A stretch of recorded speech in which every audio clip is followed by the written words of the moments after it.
भोंदू अशोक कराडच्या कार्यालयाची फॉरेन्सिक टीमकडून पुन्हा एकदा झाडाझडती। औषधाची बॉटल, विविध आकारांचे खडे, इतर वस्तूही जप्त। पीडित महिलांच्या सोबत कार्यालयाचा तपास। अशोक कराडच्या पिस्तूल परवान्याविषयी नाशिक ग्रामीण पोलीस अनभिज्ञ। कराड प्रकरणाच्या संदर्भात जिल्हा प्रशासन, पोलीस अधीक्षक कार्यालयामधील अधिकारी देखील एसआयटी चौकशीच्या फेऱ्यात अडकण्याची शक्यता।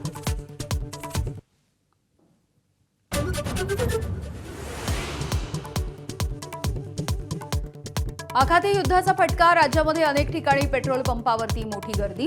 परभणीत गॅस भरण्यासाठी रिक्षा चालकांची 2 किलोमीटरपर्यंत रांग, तर गॅस सिलेंडरसाठी अमरावतीत भर उन्हात ग्राहक रांगेत। राज्यामध्ये एलपीजी गॅसचा मुबलक साठा, पण पाईपलाईन गॅससाठी 3 महिन्यांमध्ये अर्ज न केल्यास एलपीजी बंद होणार। मंत्री छगन भुजबळ यांच्याकडून स्पष्ट, तर व्यावसायिक गॅसच्या वाढीवरती भर।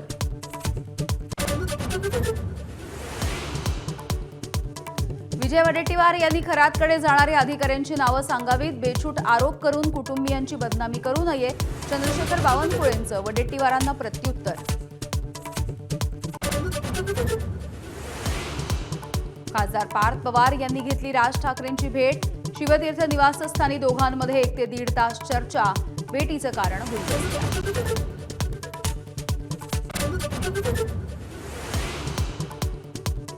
एकनाथ खडसे यांच्यासह कन्या शारदा खडसेंवरती गुन्हा दाखल। 2002 साली साखर कारखाना सुरू करण्याचा आमिष दाखवून महार वतनाच्या जमिनी खरेदी केल्याचा आरोप।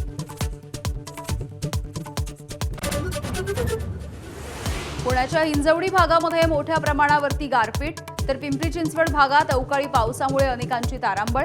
पुढील 2 ते 3 दिवस पावसाचा हवामान खात्याचा अंदाज। आखाती देशामधल्या युद्धाचा आजचा 31वा दिवस। अमेरिका आणि इस्रायलचा इराणवरती बॉम्ब वर्षाव, तर इराणचा इस्रायलच्या अनेक शहरांवरती क्षेपणास्त्रांनी मारा।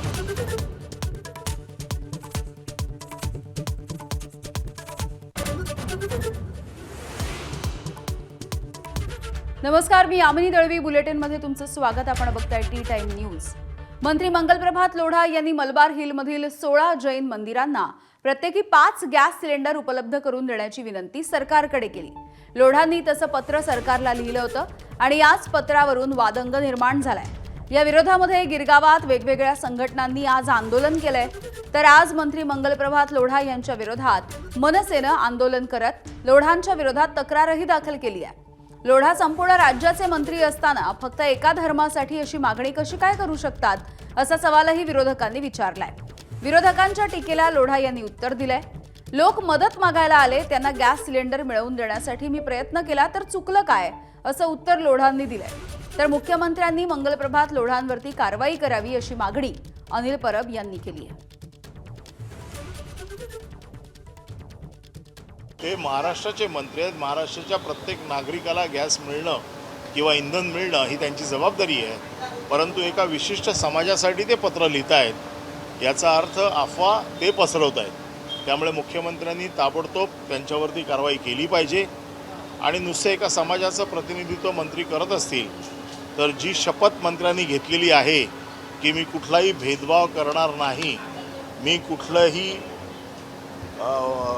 असं काम करणार नाही की जे फक्त विशिष्ट लोकांनाच लागू होईल, त्यामुळे शपथेचा देखील भंग केलेला आहे आणि त्यामुळे मुख्यमंत्र्यांनी त्यांचा खरं म्हणजे राजीनामा घेतला पाहिजे। असं आहे की ते राजनीतिक हेतूने राजनीतिक व्यक्ती करताय। ते जे हा गॅसच्या जे विशेष धार्मिक कार्यक्रम असतात त्यांच्याकडे रेग्युलर गॅसचा कोटा नसता। शिर्डीचा भंडारा असेल किंवा मंदिरची प्रतिष्ठा असेल किंवा जैनाची ओली असेल, तो त्यावेळी त्याने कुठून गॅस आणावी लागती। यावेळी ते माझ्याकडे आले होता, मी त्यासाठी गॅसचा प्रबंध करून दिला।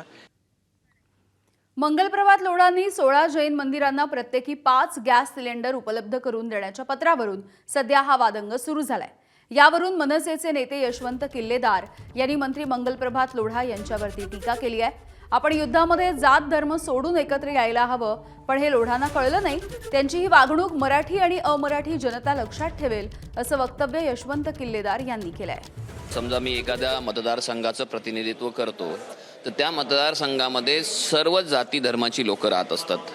परंतु मी एक विशिष्ट धर्माच्या किंवा एक विशिष्ट जातीसाठी जर सिलेंडर द्यावेत अशी विनंती करत असेल एजन्सीला पत्र देऊन ते सुद्धा, तर मला वाटतं की तुम्ही स्वतःच्या मतदारसंघामध्ये जातीनिहाय राजकारण करता आणि स्वतःच्या विशिष्ट जातीसाठी तुम्ही स्वतःच्या जातीसाठी स्वतःचं एफर्ट्स वापरता किंवा आपले वजन वापरता. मग इतर जी लोक आहेत, मराठी असेल किंवा नुसतं मराठी न अमराठी अन्यही जाती धर्माची लोक आहेत, यांच्यासाठी का नाही बरं तुम्ही पत्र दिलीत? का नाही तुम्हाला द्यावीशी वाटली? तर हे जे लोढा साहेबांचं नेहमीचं राजकारण आहे, फक्त जैन करत बसतात, हे काही योग्य नाहीये. एक मंत्रीच जर सिलेंडरसाठी पत्र लिहत असेल तर तुटवडा असल्याचं सरकारनं मान्य करावं, असं विधान खासदार सुप्रिया सुळेंनी केलंय. तर कम्युनिटी किचनच्या संदर्भात निर्णय झाला असून मागेल त्यांना पुरवठा दिला जात असल्याचं स्पष्टीकरण अन्न आणि नागरी पुरवठा मंत्री छगन भुजबळ यांनी दिलंय. अमित शहाजी आणि राजनाथ सिंगजींनी ऑल पार्टी मीटिंग बोलवली. त्याच्यात आम्ही सहकार्याचीच भूमिका मांडली की जर देश अडचणीत असेल तर आमचे सगळे राजकीय मतभेद बाजूला ठेवू आणि सरकारला आम्ही सहकार्य करायला तयार आहोत. पण सहकार करायचा असेल सरकारला तर सरकारने पारदर्शकपणे मान्य तर केलं पाहिजे. प्रॉब्लेम आहे. आणि आज या लोढाजींनी जे पत्र लिहिलंय त्याच्यातून हे स्पष्ट होत आहे. मी लोढाजींचे जाहीर आभार मानते की माननीय लोढाजींनी सामान्य माणसाचा प्रश्न हा ऐरणीवर आणला आणि लोकांच्या पुढे मांडला. याबद्दल मी विनम्रपणे लोढाजींचे आभार मानते. तुमच्याकडे काय असेल कम्युनिटी किचन असेल तर तुम्हाला पण मी देतो ना. दबाव वगैरे काही कारण नाही. त्यांचा उद्यापर्यंत काही कार्यक्रम आहे, त्यांचं ते कम्युनिटी किचन आहे, त्यांनी अर्ज दिला, आम्ही ताबडतोब दिलं. आणखीन कोणाला पाहिजे असेल कम्युनिटी किचनमध्ये काय तर भारत सरकारने सांगितलं की द्या म्हणून त्यांना, ते कमर्शियल रेटने द्या म्हणून त्यांची ऑर्डर्स आहे. राज्यामध्ये एलपीजीचा मुबलक साठा असल्याची माहिती अन्न आणि नागरी पुरवठा मंत्री छगन भुजबळांनी दिली आहे. मात्र पाईपलाईन गॅससाठी 3 महिन्यामध्ये अर्ज न केल्यास एलपीजी बंद होणार असंही भुजबळांनी स्पष्ट केलं. तिची घबराट जी आहे, याने 3 आणले मग मी पण 2 आणले पाहिजेत, मी पण 3 आणले पाहिजेत. माझी विनंती आहे की एलपीजी भरपूर आपल्याकडे आहे, उगीच मोठमोठ्या लाईन लावण्याची काही गरज नाही आहे.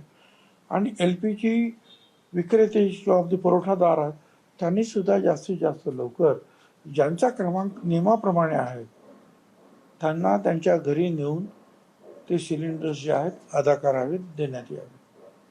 आणि त्याबद्दल कोणी अफवा पसरवू नये अशी माझी विनंती आहे.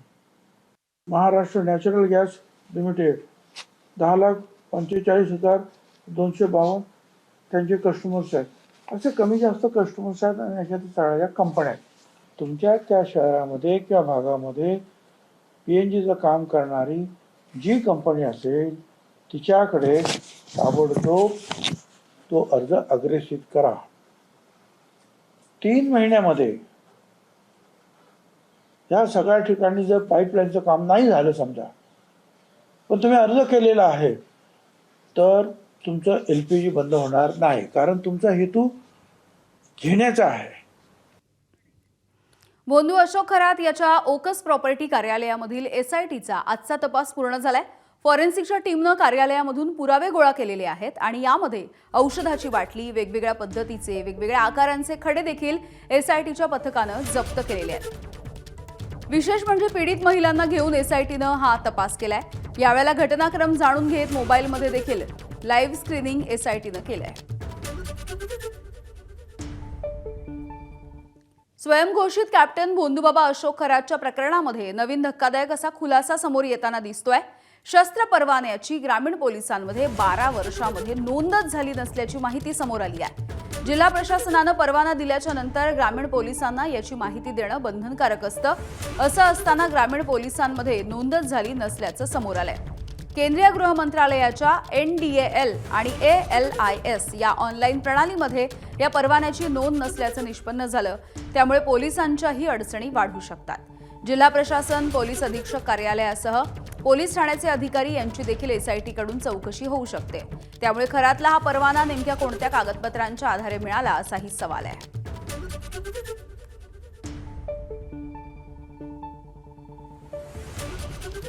बोंधूबाबा अशोक खराच्या सिन्नर तालुक्यामधल्या मिरगाव इथल्या ईशान्येश्वर देवस्थान पुन्हा एकदा चर्चेत आलं.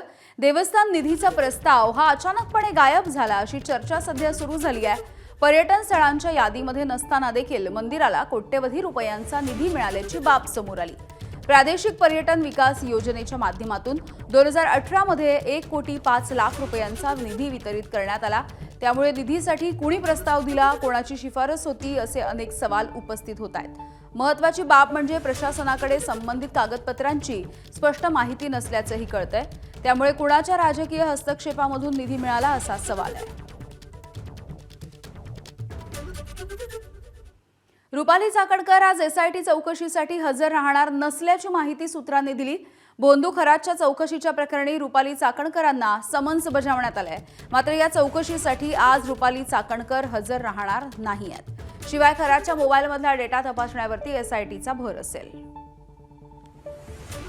एसआयटीला पहिलं समन पाठवून जर त्या आल्या नाहीत, दुसरं समन पाठवावं लागेल. त्यानंतर कोर्टाकडनं त्यांना तसे डायरेक्टिव्ह घ्यायला लागतील. पहिलं बेलेबल वॉरंट घेऊन जर त्या आल्या नाहीत तर नॉन बेलेबल वॉरंट घेऊन त्यांना अटक करता येते. अशा सगळे जे प्रावधान आहेत कायद्यात, आता बघू त्यांना कधी बुद्धी येते आणि कधी त्यांना प्रकाश पडून ते एसआयटी पुढे जात आहेत. पण जर खरोखर त्यांना काही लपवायचं नसतं तर त्या नक्कीच गेल्या असत्या. आज ह्या कारणामुळे त्या जात नाहीयेत याच्यावरनं बरंच काही आपल्याला कळून जातंय. बोंधू अशोक खराच्या प्रकरणामध्ये सामाजिक कार्यकर्त्या तृप्ती देसाई यांनी नीलम गोऱ्हे यांच्यावरती काही गंभीर आरोप केलेत. नीलम गोऱ्हे या गेल्या 5 ते 6 वर्षांपासून अशोक खरात याच्या संपर्कात होत्या आणि राजकीय फायद्यासाठी त्याला भेटत होत्या असा खळबळजनक दावा तृप्ती देसाई यांनी केलाय. नीलमताई गोरे या ज्या आहेत त्या 6 ते 7 वर्षापासून अशोक खराच्या भक्त आहेत आणि अशोक खरातला जे आहे ते आमदारकी मिळावी म्हणूनही त्या कॉलेज रोडच्या ऑफिसमध्ये भेटायला गेलेल्या होत्या. जेव्हा त्यांना मंत्रिपद पाहिजे होतं आणि ते मंत्रिपद मिळावं ते भविष्य बघण्यासाठी सुद्धा कॉलेज रोडच्या खराच्या ऑफिसमध्ये नीलम गोरे ज्या आहेत त्या तिथं पोचलेल्या होत्या. आणि कोरोनाच्या काळाच्या आधी जे आहे ते एक्सप्रेस इन नावाचं जे नाशिकमध्ये पाथर्डी फाट्याला हॉटेल आहे तर तिथे नीलम गोरे मुक्कामाला होत्या आणि त्या मुक्कामाला असताना अशोक खरात एक्सप्रेस इन नावाच्या हॉटेलमध्ये नीलम गोरे यांना त्यांचं भविष्य सांगण्यासाठी भेटायला गेलेला होता. बघूयात पुढची बातमी. एकमेकांचे कट्टर राजकीय विरोधक असलेले आदित्य ठाकरे आणि भाजपचे नेते मोहित कंबोज यांच्यामधल्या वादावरती पडदा पडलाय का अशी चर्चा आता सुरू झाली आहे. याचं कारण म्हणजे भाजपचे नेते मोहित कंबोज यांच्या मुलीच्या वाढदिवसाला राज ठाकरे आणि आदित्य ठाकरेंसह मिलिंद नार्वेकर यांनी देखील हजेरी लावली. या सोहळ्यासाठी अनेक राजकीय नेते उपस्थित होते. राज्यामध्ये महाविकास आघाडीचं सरकार असताना कंबोज यांनी ठाकरेंवरती अनेक गंभीर आरोप केले. तर ठाकरेंच्या शिवसेनेचे अनेक नेते कंबोज यांच्यावरती वारंवार आरोप आणि टीका टिप्पण्या करताना बघायला मिळाले.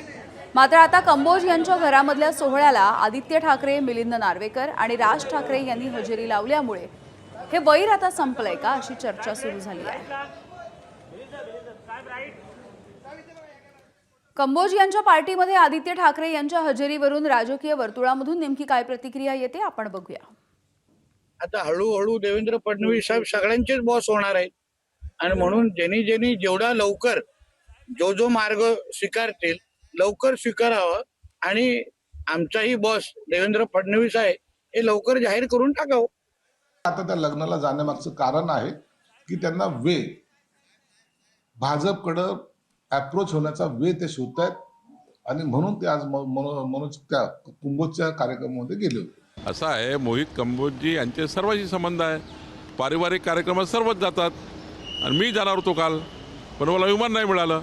त्यामुळं मोहित कंबोजीचे जे काही उद्योगपती म्हणून रिलेशन आहे सर्वांची रिलेशन आहे. थोड्या वेळापुरते आदित्य ठाकरे उपस्थित होते असं मला आत्ता मी वाचलं कुठेतरी आणि मी बोललो की अशा एखाद्या मंगल कार्याला कोणी बोलवलं असेल तर त्याच्यावरती तुम्ही राजकारण किंवा राजकीयदृष्ट्या पाहू नये. आता दरम्यान लॉकडाऊनच्या काळात हॉटेलमध्ये मित्रांच्या सोबत पार्टी करतानाचा तेजस ठाकरे यांचा एक व्हिडिओ भाजपचे नेते मोहित कंबोज यांनी सोशल मीडियावरती पोस्ट केला होता.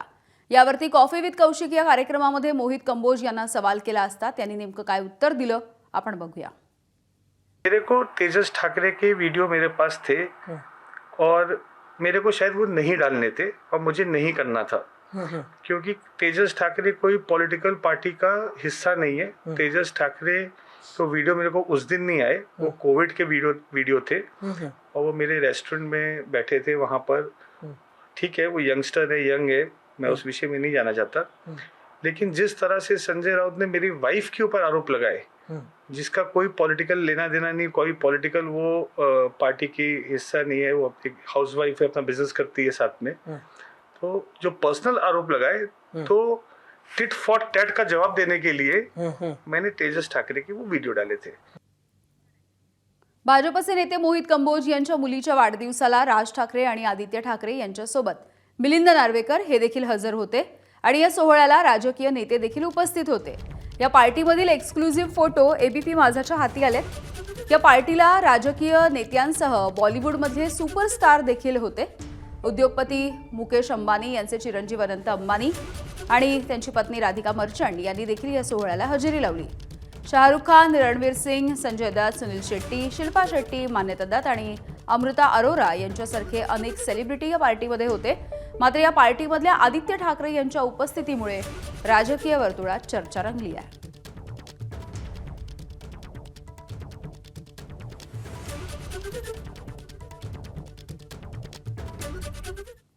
बघूयात पुढची बातमी। खासदार पार्थ पवार यांनी आज मनसेचे अध्यक्ष राज ठाकरे यांची शिवतीर्थावरती जाऊन भेट घेतली आहे। सुमारे 1.5 तास चाललेल्या या दोघांच्या प्रदीर्घ चर्चेमुळे राजकीय वर्तुळामध्ये तर्कवितर्कांना उधाण आलंय। पार्थ पवार आज सकाळी 11:15च्या सुमारास राज ठाकरे यांच्या भेटीसाठी पोहोचले। तब्बल 1 ते 1.5 तास चाललेल्या या भेटीच्या नंतर पार्थ पवार यांनी प्रसार माध्यमांशी बोलणं टाळलं। त्यामुळे या भेटीचा अधिकृत तपशील हा अद्यापही समोर आलेला नाहीये। दरम्यान दुसरीकडे पार्थ पवार आणि एमसीएचे उपाध्यक्ष जितेंद्र आव्हाड यांनी रविवारी एकत्रित मुंबईत वानखेडे स्टेडियम इथे आयपीएलची मॅच बघितली। दोन्ही नेते एकत्र मॅच बघतानाचे फोटो देखील आता समोर आले आहेत।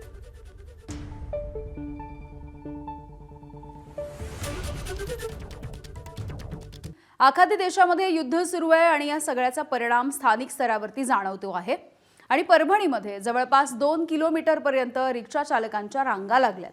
अमरावतीमध्ये भर उन्हात गॅस मिळवण्यासाठी लोक तासनतास रांगांमध्ये उभे आहेत, तर तिकडे नागपूरमध्ये गेल्या आठवड्यामध्ये रांगेत थांबून आपल्या वाहनामध्ये अतिरिक्त पेट्रोल आणि डिझेलचा भरणा केला होता। त्यामुळे या आठवड्यामध्ये पेट्रोल पंपावरती शुकशुकाट बघायला मिळतोय।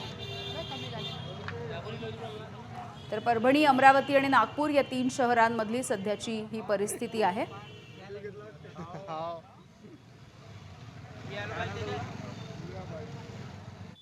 आखाती देशामध्ये सुरू असलेल्या युद्धाचा सर्वाधिक फटका एलपीजी गॅसच्या पुरवठ्यावरती होतोय। परभणीमध्ये 5 पैकी केवळ एकाच एलपीजी पंपावरती गॅस मिळतो। त्यामुळे जवळपास 2 किलोमीटरपर्यंत रिक्षा चालकांच्या रांगा लागल्यात। त्यामुळे मोठ्या प्रमाणावरती पंप चालक आणि रिक्षा चालक यांच्यामध्ये वाद होतोय। सरकारने तात्काळ तोडगा काढून गॅस उपलब्ध करून देण्याची मागणी रिक्षा चालकांनी केली आहे। आढावा घेतलाय आमचे प्रतिनिधी पंकज क्षीरसागर यांनी। परभणी शहरामध्ये एकूण 5 गॅसचे पंप आहेत, मात्र 4 ठिकाणी गॅस पंप बंद आहेत, तर एकाच ठिकाणी आज हे एलपीजी गॅस मिळतोय। आणि या ठिकाणी जर आपण ऑटो चालकांची रांग जर बघितली तर कमीत कमी 2 किलोमीटर लांब पर्यंत हे ऑटो चालकांची रांग लागलेली आहे। एकदम 100 रुपये म्हणल्यावर 3-3 घंटे रांगला थांबायचं, पुन्हा 200 किंवा 300 रुपयाचा गॅस टाकायचा। गॅस फुल करायला 1000 ते 1500 किंवा 2000 रुपये लागलेत। एवढे पैसे ऑटोवाल्याकडे नसते। ते लाईन मध्ये थांबावं, 200-300 रुपयाचा गॅस टाकावा का धंदा करावा, या हिशोबाने ऑटोवाले लय अडचणीत आहे परभणीमध्ये। 18 तारखेपर्यंत गॅसचा रेट होता 58 रुपये। 58 रुपयाहून डायरेक्ट 65वर आला आणि 65हून डायरेक्ट आज 100 रुपयावर गेलेला आहे। पॅसेंजरला जर आमच्या ऑटो चालकांनी म्हणलं 30 रुपये शीट द्या तर ते भांडणाला उठायलेत ऑटोवाल्यासोबत, एवढे पैसे द्यायचे कुठून। आणि इथं 3-3 तास थांबा आणि परभणीत कुठल्याच पंपावर गॅस नाही, फक्त काल एका पंपावर चालू होता, आज एका पंपावर चालू। यावर ऑटोवाल्यानं करायचं काय? जे एलपीजी धारक आहेत त्यांनी जी 20 रुपये सीट होती ते 30 रुपये सीट केलेली आहे। परंतु या दरवाढीमुळे सुद्धा ग्राहक आणि ऑटो चालकांमध्ये वाद होत आहेत आणि त्यामुळेच कुठतरी त्याचा परिणाम यांच्या रोजगारावर सुद्धा होताना दिसून येते। त्यामुळे आता या एलपीजी गॅसचा पुरवठा केव्हा सुरळीत होणार हा प्रश्न मात्र कायम आहे। पंकज क्षीरसागर, एबीपी माझा, परभणी। अमरावतीच्या चांदूर बाजारमध्ये गॅस सिलेंडर मिळवण्यासाठी ग्राहकांना प्रचंड गैरसोयीचा सामना करावा लागतोय. HP कंपनीच्या कल्पना गॅस एजन्सीच्या समोर आज सकाळपासून ग्राहकांनी भर उन्हामध्ये लांबच लांब रांगा लावल्या. सिलेंडर मिळवण्याच्या प्रतीक्षेमध्ये नागरिक तासनतास उभे होते.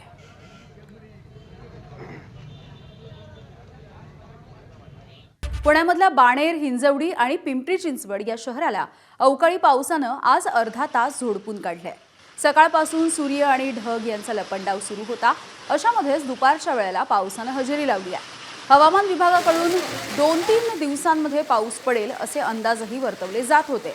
अपेक्षेनुसार आज पाऊस पडला आणि त्यामुळे या परिसरामध्ये काही काळ गारवा निर्माण झालाय.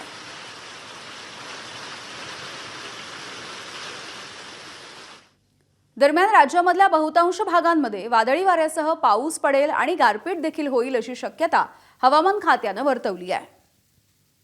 आता जर बघितलं तर पुणे डिस्ट्रिक्टमध्ये बऱ्याच ठिकाणी आपण बघतोय की ढगाळ वातावरण आहे. त्याचबरोबर वादळी पावसासह काही ठिकाणी गारपीट पण होताना दिसते. त्याचबरोबर नाशिक, त्यानंतर छत्रपती संभाजीनगर, त्यानंतर जळगाव आणि आसपासचा रिजन, त्याचबरोबर इकडं विदर्भात जर बघाल तर पूर्व विदर्भातील काही डिस्ट्रिक्ट्समध्ये सुद्धा आपल्याला पाऊस पडताना दिसतोय.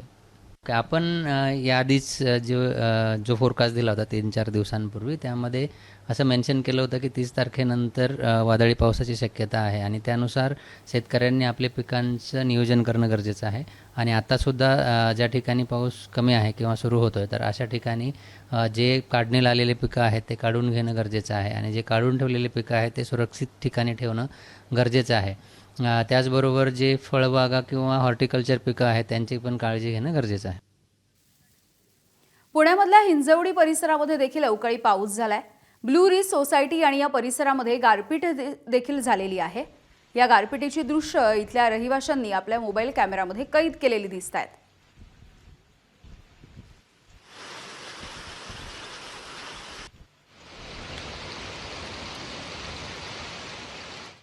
पुढची बातमी आहे धुळ्यामधली. धुळ्याच्या साक्री परिसरामध्ये देखील अवकाळी पावसाचा मारा झालेला आहे. अचानकपणे हा पाऊस कोसळला, त्यामुळे काही प्रमाणामध्ये उकाड्यानं हैराण झालेल्या नागरिकांना देखील दिलासा मिळाला. तर दुसरीकडे याच अवकाळी पावसामुळे शेतकऱ्यांना मात्र मोठा फटका बसलाय. कांदा, गहू, हरभरा आणि मका या पिकांचं अतोनात नुकसान होत आहे. सोबतच फळ बागायतदार देखील या अवकाळी पावसामुळे चिंतेत आहेत.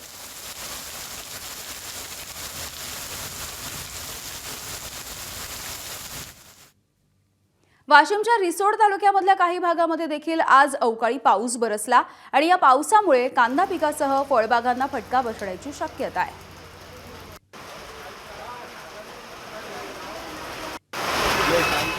पुण्यामधल्या हिंजवडी परिसरामध्ये गारपिटीसह मुसळधार पावसाची हजेरी. अचानकपणे आलेल्या पावसामुळे वाहन चालकांची तारांबळ, तर उकाड्यानं हैराण झालेल्या नागरिकांना पावसामुळे दिलासा. पिंपरी चिंचवडमध्ये अवकाळी पावसाने हजेरी लावली आहे.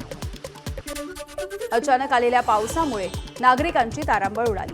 उकाड्यापासून पिंपरी चिंचवड मधल्या नागरिकांना देखील काहीसा दिलासा मिळाला आहे. वाशिमच्या रिसोडमध्ये अवकाळी पावसाची हजेरी. या पावसामुळे आंबा, फळबागा, कांदा आणि भाजीपाला पिकांचं नुकसान होण्याची शक्यता आहे. शेतकरी पुन्हा एकदा आर्थिक संकटामध्ये सापडण्याची. धुळ्याच्या साक्री तालुक्यामध्ये हवामान विभागानं वर्तवलेल्या अंदाजानुसार अवकाळी पावसाला सुरुवात झाली आहे. पावसामुळे कांदा, गहू, हरभरा आणि मका या पिकांना फटका बसण्याची शक्यता आहे. तर राज्यभरामधल्या अनेक जिल्ह्यांना हवामान विभागाकडून आज ऑरेंज अलर्ट. ठाकरेंच्या शिवसेनेची 1 आणि 2 एप्रिलला महत्त्वाची बैठक. 1 एप्रिलला पूर्व आणि पश्चिम विदर्भ तर मराठवाडा, सोबतच 2 एप्रिलला उत्तर आणि पश्चिम महाराष्ट्रासह कोकणाच्या जिल्हा संपर्क प्रमुखांची बैठक आहे. उद्धव ठाकरे आणि आदित्य ठाकरे पक्ष संघटनेचा आढावा घेणार असल्याची माहिती.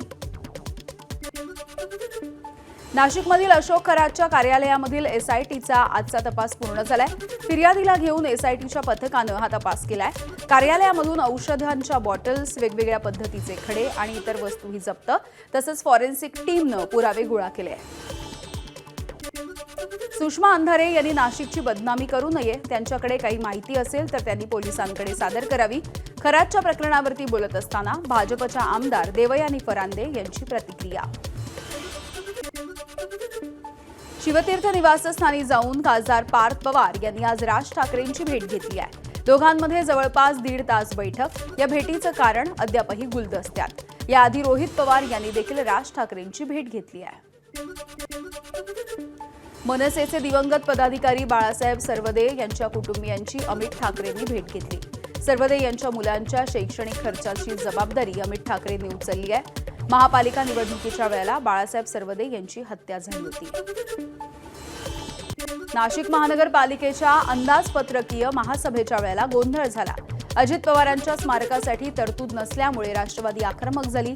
यावेळेला निधी वाटपामध्ये दुजाभाव केल्याचा आरोप करत विरोधकांची घोषणाबाजी.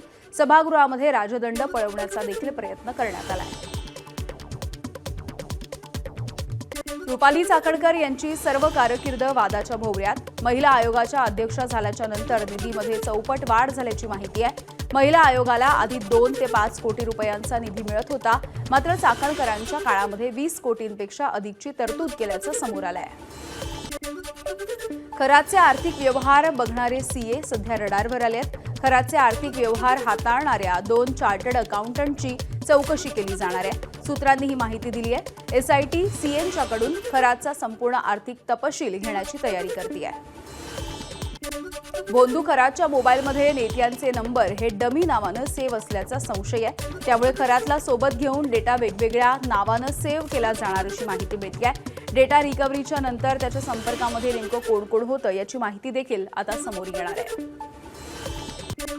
भोंदू अशोक खरात विश्वस्त असलेल्या मिरगावच्या ईशान्येश्वर मंदिराला 1,05 लाख रुपयांचा निधी.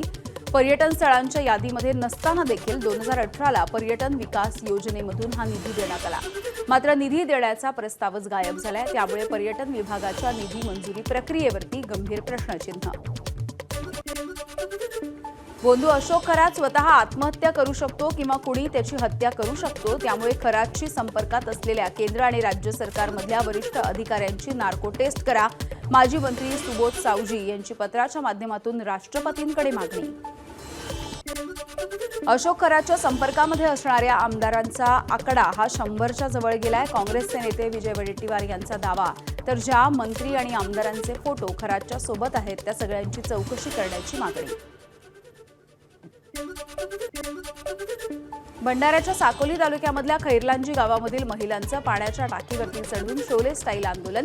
पाण्याची टाकी बांधून 2 वर्ष पूर्ण झाली. मात्र एक थेंबही पाणी मिळत नसल्यामुळे महिलांचा संताप.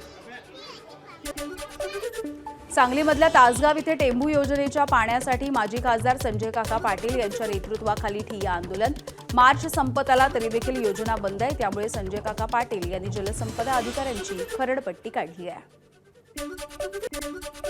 अदिती तटकरे यांच्या मतदारसंघाच्या अंतर्गत येणाऱ्या रायगडच्या म्हसळा तालुक्यामधील खारगाव खुर्द या ग्रामस्थांनी पाण्यासाठी आंदोलन केलंय. तहसील आणि पाणीपुरवठा कार्यालयावरती मोर्चा काढत त्यांनी आंदोलन केलं. गावामधील सर्व पुरुष मंडळींनी या मोर्चाची धुरा हाती घेतली. पुण्यामध्ये भोंदू अशोक खराच्या विरोधामध्ये गुलाबो गँगचं तिरडी आंदोलन. अशोक खराची प्रतिकात्मक अंत्ययात्रा काढत महिलांनी घोषणाबाजी केली आहे. मुख्यमंत्र्यांनी खरातवरती कडक कारवाई करावी अशी मागणी देखील त्यांनी केली आहे. ज्योतिबाच्या चैत्र यात्रेच्या आधी परिते ग्रामस्थ आक्रमक झाले. ज्योतिबा गडावरती गावामधील तरुणांना झालेल्या मारहाणीच्या निषेधार्थ दसरा चौक ते जिल्हाधिकारी कार्यालय असा मोर्चा काढण्यात आला. मारहाण करणाऱ्या पुजाऱ्यांना गडावरती ठेवू नका अशी ग्रामस्थांची मागणी. युवक काँग्रेसचं अमरावती जिल्हाधिकारी कार्यालयाच्या समोर आंदोलन. आदिवासी विद्यार्थ्यांच्या थकीत अनुदानासाठी तसंच शासकीय मागासवर्गीय वसतिगृहामधील विद्यार्थ्यांचा प्रलंबित निर्वाह भत्ता त्वरित वितरित करण्याची युवक काँग्रेसची मागणी. महावीर जयंतीच्या निमित्तानं अमरावती शहरामध्ये भव्य शोभायात्रा. शहरामधील दिगंबर जैन मंदिरापासून यात्रेला सुरुवात झाली आहे. पारंपरिक वेशभूषेमध्ये असलेल्या जैन समाज बांधवांचा यात्रेमध्ये सहभाग. वर्ध्याच्या अल्लीपूर शिवारामधील बॅटरी चोरीच्या प्रकरणामध्ये पोलिसांकडून 5 आरोपी ताब्यात. 5 मधले 3 आरोपी हे अल्पवयीन असल्याची माहिती आहे. तर आरोपींकडून बॅटरी, दुचाकी, मोबाईलसह 2,34,000 रुपयांचा मुद्देमालही जप्त. जबरी घरफोडी करणारे 3 आरोपी कोल्हापूरमध्ये जेरबंद करण्यात आले. कोल्हापूर स्थानिक गुन्हे अन्वेषण शाखेची कारवाई. चोरट्यांकडून 21 लाखाचा मुद्देमाल जप्त तर 3 चोरट्यांकडून 7 घरफोडीचे गुन्हे उघडकीस आले. सिंधुदुर्गाच्या कणकवलीमध्ये कारला आग लागली. काही क्षणामध्ये कार जळून खाक झाली आहे. गुरुदास मेस्त्री हे थोडक्यात वाचले आहेत. शॉर्ट सर्किटमुळे आग लागल्याची माहिती आहे. सिंधुदुर्गाच्या दोडामार्ग तालुक्यामधील तिलारी खोऱ्यामध्ये हत्तींचा वावर आहे. एकीकडे नैसर्गिक आपत्तीमुळे उत्पादनामध्ये घट झाली आहे, दुसरीकडे हत्ती काजूच्या बागायत्यांमध्ये फिरत आहेत आणि त्यामुळे शेतकऱ्यांवरती दुहेरी संकट आहे. हत्तींचा बंदोबस्त करण्याची शेतकऱ्यांची मागणी. दौंडमधल्या भीमापाट सहकारी साखर कारखान्याच्या एका डेपोला आग लागली. या ठिकाणी संपूर्ण साहित्य जळून खाक झालेलं आहे, तर एक वाहन देखील जळून खाक झालंय. साताऱ्यामधल्या तासवडे MIDC मध्ये केमिकल कंपनीत मोठा स्फोट झालाय. 10 किलोमीटरचा परिसर हादरून गेलाय. इमारतीच्या काचा देखील फुटल्यात. स्फोटाचं कारण अस्पष्ट आहे. अहिल्यानगरच्या पारनेर तालुक्यामधल्या सुपा घाणेगावमधल्या औद्योगिक वसाहतीमध्ये प्लास्टिकच्या कंपनीला आग लागली. व्यंकटेश पॉली या कंपनीला ही भीषण आग लागली होती. सुदैवाने कुठलीही जीवितहानी झाली नाही. ठाण्यामधल्या कॅडबरी जंक्शन परिसरामधल्या लेकशोर मॉलमधल्या एका हॉटेलच्या चिमणीला आग लागली. अग्निशमन दलानं या आगीवरती नियंत्रण मिळवलं. सुदैवानं जीवितहानी झाली नाहीये. वर्ध्यामधल्या कारंजामध्ये झालेल्या हत्येचा अवघ्या 2 तासामध्ये उलगडा. शेतीच्या कामाच्या वादामधून एकाची हत्या झाली. हत्या करून आरोपीनं मृतदेह रस्त्याच्या लगत टाकल्याचं उघड झालंय. पोलिसांनी आरोपीला अटक केली आहे. सिंधुदुर्गातल्या सावंतवाडीच्या ओवळीये गावामधल्या मधलीवाडी इथे एक धक्कादायक घटना घडली. जमिनीच्या वादामधून कोयत्यानं केलेल्या हल्ल्यामध्ये 65 वर्षाच्या महिलेचा मृत्यू झालाय. 2 जणांना अटक करण्यात आली आहे. गेल्या अनेक वर्षांपासून या कुटुंबामध्ये जमिनीवरून वाद होता. लक्ष्मी ऑर्गॅनिक कंपनीमधून इथाईल ॲसिटेट केमिकल घेऊन जाणारा टँकर हा चिपळूणमधल्या भोसते घाटामध्ये उलटलाय. गॅस लीक झाल्यामुळे परिसरामधल्या ग्रामस्थांना त्रास होतोय. अपघातग्रस्त टँकरमधलं रसायन दुसऱ्या टँकरमध्ये शिफ्ट करण्यामध्ये कंपनी प्रशासनाला यश येत आहे. पुणे विमानतळावरती 77 कोटी रुपयांचा हायड्रोपोनिक गांजा जप्त करण्यात आला. अंमली पदार्थ विरोधी पथकानं ही धडक कारवाई केली. थायलंडवरून आलेल्या प्रवाशानं संत्र्यांमध्ये तब्बल 76 किलो 780 ग्रॅम हायड्रोपोनिक गांजा लपवला होता. चंद्रपूरमध्ये चिमुकल्यानं खेळता खेळता एक लोहचुंबक गिळलं. शस्त्रक्रिया न करता दुर्बिणीद्वारे डॉक्टर राहुल सैनानी यांनी हे लोहचुंबक बाहेर काढले. मुलाला होणारा त्रास आणि शस्त्रक्रिया टळली आहे. जालन्याच्या भोकरदन तालुक्यामधल्या धावडा गावामध्ये धुमाकूळ घालणारा बिबट्या अखेर जेरबंद. 5 तासांच्या रेस्क्यू ऑपरेशनच्या नंतर बिबट्याला जेरबंद करण्यामध्ये वन विभागाला यश आलंय.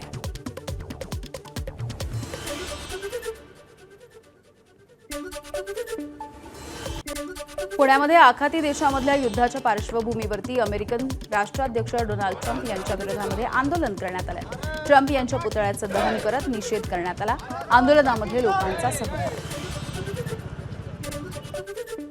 नालासोपाऱ्यामध्ये गॅसचा काळा बाजार सुरू असल्याचा MIMचा आरोप आहे. काळ्या बाजाराच्या विरोधात MIMनं ठिय्या आंदोलन केलंय. साईसिद्धी भारत गॅस एजन्सीच्या समोर हे आंदोलन झालंय. गॅसची टंचाई नाही मग सिलेंडर का मिळत नाही असाही सवाल विचारण्यात आलाय. इराणचे 2 विमानं उद्ध्वस्त करण्यात आली आहेत. इस्रायलच्या हल्ल्यामध्ये 2 विमानं नष्ट करण्यात आली. मशदह विमानतळावरती इस्रायलचा इराणच्या विमानांवरती हल्ला. मुंबईच्या कांदिवलीमधील चारकोपमध्ये गॅस एजन्सीच्या कार्यालयाची तोडफोड. कार्यालयामध्ये घुसून तोडफोड करण्यात आली. HP गॅस एजन्सीकडून सिलेंडर दिलं जात नसल्यामुळे ग्राहकांचा संताप अनावर झाला. 12 ते 15 जणांना पोलिसांनी ताब्यात घेतलंय. परभणीमध्ये 5 पैकी केवळ एकाच LPG गॅस पंपावरती गॅस मिळतोय. गॅस पुरवण्यासाठी ऑटो चालकांच्या 2 किलोमीटरच्या रांगा. सरकारनं तात्काळ तोडगा काढून गॅस उपलब्ध करून देण्याची मागणी.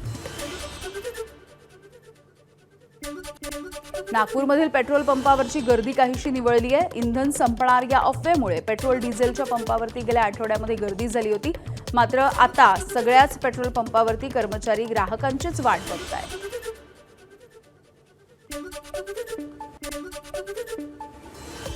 शेअर बाजारामध्ये मोठी पडझड सुरू आहे. दिवस अखेर सेन्सेक्समध्ये 1635 अंकांची घसरण. सेन्सेक्स 71,947 अंकांवरती तर निफ्टीमध्ये 488 अंकांची घसरण. इराणकडून तेलाच्या 20 बोटी हॉर्मुझमधून नेण्यासाठी मंजुरी. अमेरिकेचे राष्ट्राध्यक्ष डोनाल्ड ट्रम्प यांचा दावा. उद्या सकाळपासून 20 मोठ्या बोटी हॉर्मुझ पार करतील असा दावा ट्रम्पने केला आहे. खर्ग आयलंड ताब्यात घेण्याचा ट्रम्प यांचा विचार आहे. खर्ग आयलंडमधून इराणची 90% तेल निर्यात होते. प्रामाणिकपणे सांगतो, इराणचं तेल क्षेत्र ताब्यात घ्यायचंय. ट्रम्प यांनी हे विधान केलंय. तर जमिनीवरची लढाई लढवून खर्ग मिळवण्याचा अमेरिकेचा प्रयत्न. आखाती देशामधल्या युद्धाच्या पार्श्वभूमीवरती अमेरिकेचे राष्ट्राध्यक्ष डोनाल्ड ट्रम्प यांच्या धोरणांच्या विरोधात पुण्यामध्ये आज आंदोलन करण्यात आलं.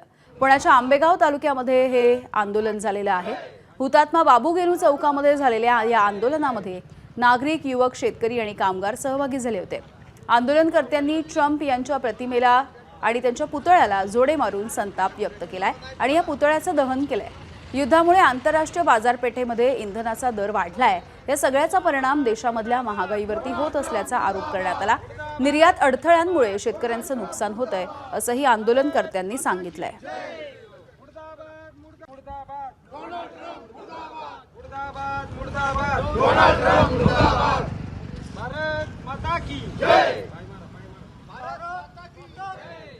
बीडच्या माळापुरीमधील आबेद खान या व्यक्तीनं आईवडिलांच्या मृत्यूनंतर त्यांच्या व्यतिरिक्त मृत्यू फेर प्रमाणे बहिणीच्या नावे झालेली जमीन ही 24 ऑक्टोबर 2024 मध्ये दुय्यम निबंधक कार्यालयामध्ये पत्नीला बुरखा घालून उभं केलंय आणि बहीण असल्याचं त्याने खोटंच सांगितलं. यानंतर पत्नीनं खोट्या सह्या केल्या आणि सोडपत्र नोंदवून घेतलं. बहिणीच्या हिश्श्याची जमीन देखील स्वतःच्या नावे करून त्याने घेतली आहे. ही बाब बहिणीच्या लक्षात आल्याच्या नंतर तिने न्यायालयात धाव घेतली. न्यायालयानं गुन्हा दाखल करण्याचे आदेश दिल्यानंतर बीडच्या शिवाजीनगर पोलीस ठाण्यात आबेद खान आणि त्याची पत्नी वाहिदा यांच्या विरोधात गुन्हा दाखल झालाय. बीडच्या केस तालुक्यामध्ये पवनचक्कीच्या टॉवरवरती चढून तार चोरण्याचा प्रयत्न करत असताना टॉवरच कोसळल्याची घटना घडली आहे. ही घटना शनिवारी रात्रीच्या वेळेला घडलेली आहे. यामध्ये 2 चोरट्यांचा मृत्यू झालाय. यानंतर या चोरट्यांच्या टोळीमधील इतर सदस्यांनी रस्ते अपघाताचा बनाव करत या दोघांचे मृतदेह परभणीला नेले आणि यानंतर टोळीमधील सदस्य फरार झाले. मात्र गाडीमधील चालकानं मृतदेह रुग्णालयामध्ये नेले असता नातेवाईकांना ही बाब समजल्याच्या नंतर हा सगळा प्रकार समोर आला. दरम्यान या प्रकाराच्या नंतर परभणी आणि केस पोलिसांनी घटनास्थळी धाव घेतली आणि अधिकचा तपास सध्या पोलिसांकडून केला जातो आहे. बातमी नागपूरमधली. नागपूरमध्ये महावितरणकडून थकबाकीदारांच्या विरोधात आक्रमक मोहीम राबवली जाते. बिल भरा अन्यथा अंधारामध्ये राहा असा इशारा देत महावितरणनं ही मोहीम राबवली. नागपूर जिल्ह्यामध्ये 43 कोटींची थकबाकी असल्यामुळे महावितरणने ही कठोर भूमिका घेतली. तर मानकापूर, नई बस्ती या भागामध्ये विशेष पथकासह थकबाकीदारांवरती कारवाई करण्यात आली. सोबतच पाणीपुरवठा योजनांचे 10 कोटी रुपये थकीत असून सरकारी यंत्रणांवरही महावितरणनं मोर्चा काढला. नगरपंचायत, ग्रामपंचायतींना थकबाकी न भरल्यास सेवा खंडित करण्याचा इशारा देखील देण्यात आला आहे. मराठ्यांच्या 82 वर्षांच्या वैभवशाली इतिहासाची साक्ष देणारा वसईचा किल्ला सध्या दुरावस्थेच्या छायेत आहे. दुर्लक्ष आणि दुरुस्ती याच्या अभावी किल्ल्याची तटबंदी, बुरुज आणि ऐतिहासिक दरवाजे कोसळण्याच्या स्थितीत आहेत. दर्या दरवाजाची तटबंदी 4 दिवसांपूर्वी मोठ्या वृक्षांच्या मुळांमुळे आणि वाढलेल्या झाडीमुळे कोसळून पडली.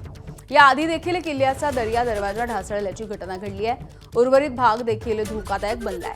केंद्रीय पुरातत्व विभागाच्या अखत्यारीत असलेल्या या किल्ल्याकडे गेल्या 50 वर्षांपेक्षा अधिक काळ दुर्लक्ष झाल्याचा आरोप स्थानिकांनी केलाय.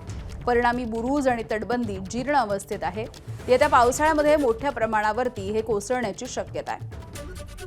किल्ल्याच्या लगत असलेल्या संत गोन्सालो गार्सिया चर्च परिसरामध्ये देखील बुरुजाचे दगडसैल झाले असून हा भाग कधीही ढासळू शकतो. त्यामुळे पर्यटकांच्या सुरक्षेचा देखील गंभीर प्रश्न निर्माण होतो आहे.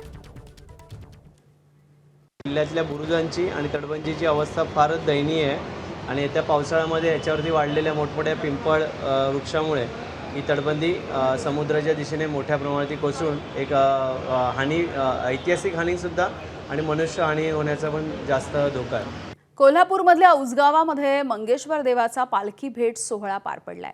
8 देवांच्या पालखी भेटीचा हा क्षण अनुभवण्यासाठी पंचक्रोशीमधले भाविक इथे दाखल झाले. 3 दिवस चालणाऱ्या या यात्रेमध्ये यंदाच्या दिवशी भाविकांनी मोठी गर्दी केली आहे. मंगेश्वर मंदिराच्या समोर पालख्यांच्या भेटीचा हा सोहळा भंडाऱ्याच्या उधळणीमध्ये आणि हजारो भाविकांच्या उपस्थितीमध्ये पार पडला.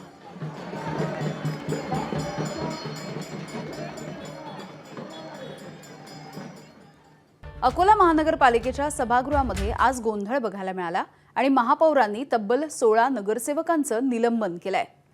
काँग्रेस, ठाकरेंची शिवसेना आणि वंचितच्या नगरसेवकांचं महापौरांनी निलंबन केलं. महासभेमध्ये 50 खोकेचे नारे देण्यात आले आणि विरोधकांनी ठिय्या मांडला. यानंतर महापौरांनी 16 नगरसेवकांचं निलंबन केलंय. राणा व्हायचं मुख्य कारण सत्ताधारी आहेत. राणा म्हणता येईल नाही, कारण की आम्ही संविधानिक मार्गाने, शांतीच्या मार्गाने ठिय्या आंदोलन करत होतो. परंतु यांनी आम्हाला 3 मीटिंग्स त्यांनी सस्पेंड केलेलं असं ते सांगतायत. आम्हाला 3 मीटिंग नाही 30 मीटिंग सस्पेंड केलं, पण आम्ही जनतेच्या प्रश्नासाठी भांडूयात, कारण की आम्ही संघर्षाने सुद्धा पाणी पिलेलं आहे. त्यामुळे संघर्ष काय असतो हे आम्हाला यांनी सांगायची गरज नाही आहे.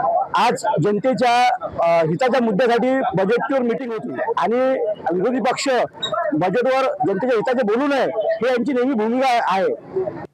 मीरा भाईंदरमध्ये रॅपिडो सेवेला बंदी आहे आणि असं असताना रॅपिडोची सेवा मात्र सुरू आहे. भाईंदर पूर्व इथल्या काही रिक्षा चालकांनी या सगळ्या प्रकाराचा पर्दाफाश केलाय. संबंधित चालकांनी थेट नवघर पोलीस स्टेशन इथे जाऊन तक्रार नोंदवण्याचा प्रयत्न केला. यावेळेला त्यांनी रॅपिडो ॲपच्या माध्यमातून कॅमेऱ्याच्या समोर लाईव्ह बुकिंग करून सेवा सुरू असल्याचा ठोस पुरावाही सादर केलाय. बुकिंगच्या नंतर पिकअपसाठी आलेल्या बाईक चालकाला पोलिसांच्या निदर्शनास आणूनही दिलं. यानुसार पोलिसांनी तात्काळ कारवाई करत संबंधित बाईक आणि चालकाला ताब्यात घेतलंय. मैं रैपिडो मार रहा था सुबह से, दूसरा ऑर्डर में ही मेरे को इधर पकड़ लिया गया है, जबकि कंपनी का कहना, इस सबका कहना है कि रैपिडो ही बंद है, मगर रैपिडो के ऐप में तो ऑर्डर आ रहा है. तो ऐप, जब कंपनी का ये ऐप बंद है तो रैपिडो में ऑर्डर आ रहा है तो राइडर क्या करेगा? राइडर मारेगा ही ना ऑर्डर. अगर ऐप में ही बंद हो जाएगा तो हम लोग का ऑर्डर ही नहीं आएगा. एबीपी माझा, उघडा डोळे बघा नीट.